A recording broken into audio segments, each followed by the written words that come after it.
আজকে আমি ছোট ছোট সোনামণিদের জন্য ফলের ঝুড়ি আঁকানোর চেষ্টা করব। প্রথমে আমি একটি লম্বা দাগ দিলাম।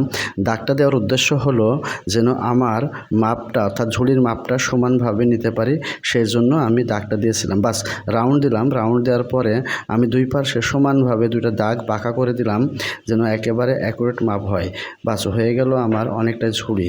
এবার আমি দাগগুলো সুন্দরভাবে মুছে দেব। মুছে দেওয়ার পরে আমি এবার ঝুড়িতে কিছু ফল দিব। আমি আম সুন্দরভাবে আঁকছি, ঝুড়িতে আম দিলাম। আম দেওয়ার পরে আমি এবার সুন্দরভাবে আপেল আঁকবো।